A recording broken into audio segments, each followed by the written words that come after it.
खुलुमबाय आंनि मुङा मुस्रि हेमन्त बसुमतारी दिनैनि फोसावनो लानाय आयदायानो जादों बड'लेण्ड हालामाव सोलिनाय मडेल कड अफ कन्डाक्ट जों बयबो मिथिगौदि दा समाव रायजोपाल खुंथाय मडेल कड अफ कन्डाक्ट आरो कर'ना भाइरास कभिड-19 बे मोनथाम थासारिया जोंजों लोगोसे जों बयजोंबो सोलिफागासिनो दं। बेनि मोनदांथिखौ सोर माबायदि फोरमायो फै जों मिथिना लानि सासे समाज सिबियारि आरो खन्थाइगिरि हरिहर ब्रह्म बिथांनिफ्राय। दा बिटिसि एलेकायाव जा जे बे कड अफ कन्डाक्ट जानायनि बे बेबस्थानि गेजेरजों आथिखालाव जिखिनि सरकार दंमोन हरखाबनो बे जिखिनि कड अफ कन्डाक्टनि गेजेरजों सेफायनायखौ खिन्थु आं गोजोननाय मोनासै। खारन मानो होनबा आं बे खेथ्रआव आइनिबो मोनसे बेरेखा जादों होनना सानदों।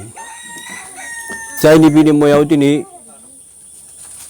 बिटिसि सरकार थानायाव अन्तत बे नियम बायदिहाय आं मिथिनाय बायदिब्ला बे बिटिसि सरकारखौ अन्तत कड अफ कन्डाक्टनि गेजेरजों गैयाब्लाबो बा बोखारब्लाबो बा दाथ' बोखाराखै बोखारब्लाबो आयेन हंगत हिसाबै बेयो आसलते 6 माससो एक्सटेनसन खालामनायनि प्रभिजनआ निसय दंमोन आरो आं मिथिनाय बायदियाव।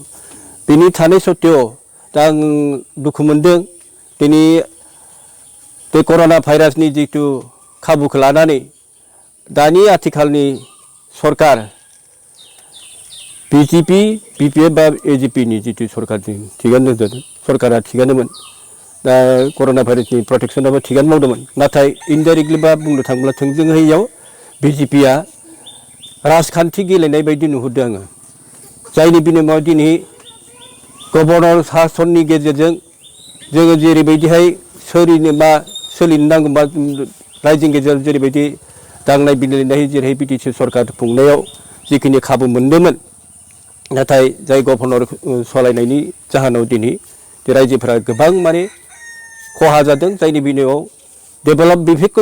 डेभेलपनि बेलायाव दिनै जोंनि थान्दै एमएलए बा सोरबा बेफोर थाब्लाबो जोंनि गेजेराव हाबनो हायाखै बा हाबनो गोसो दंब्लाबो दिनै मावनो खाबु मोनाखै। जायनि बिनिमयाव दिनै कड अफ कन्डाक्ट थानाय बेबस्थानि थाखायनो बेखिनिया मावफुंनो हायाखै। बेखायनो आं सान्दों आं खावलायो दा आथिखालनि जिथु सरकार बेखौ फिन माने बिबेसना खालामनांगौ आरो बे खुंथायनि खाबुखौ होआब्लाबो थाबनो बे बिटिसि खुंथायखौ थाबनो बेबस्था लानांगौ आरो कड अफ कन्डाक्टखौ उथायनानै बेनि आथिखालनि जिथु मानसिनि सोलिनायनि खाबु बे खाबुखौ होनांगौ होननानै आं खावलायो आसाम सरकारखौ। आं बेखिनिखौ बुथारै खावलायो आरो जाहाथे जोंनि रायजो राजाफ्रा जिखिनि जा दिनै कर'ना भाइरासनि गेजेराव जिखिनि थांथाब फैथाब खालामनो हायाखै बेबस्था लानो हयथ' दिनै मोनसे गिख्रांनाय फैदों बे महामारिनि संक्रान्तआव बे बुहुमनि जिखिनि सानफ्रोमबो बाय निउसाव बा जिखुनु खेथ्र'नि बाथरि माबानो हक दिनै खोनाबाय दं नुबाय दं जिखिनि बेबस्थानि गेजेरजों जिखिनि गिलु बालु फैबाय दं। दा बेनिफ्राय बारग'नो जुदि जोंहा बिटिसि सरकार थादोंब्ला बा दिनै थारमाने बै माबाया जुदि कड अफ कन्डाक्टआ जुदि बोखारनायमोनब्ला हयथ' जोंनि थान्दैफोरा हाबनानै बिनि बेबस्थाफोरखौ खालामनो हागौमोन बा साननो हागौमोन आरो आं बेखायनो आं थोंजोङै खावलायनो थाबाय दिनै। नोंथांमोना बिथांनि बिबुंथिखौ खोनानो मोनबाय। एसेनोसै गोजोन्थों अनिप बिबिसि।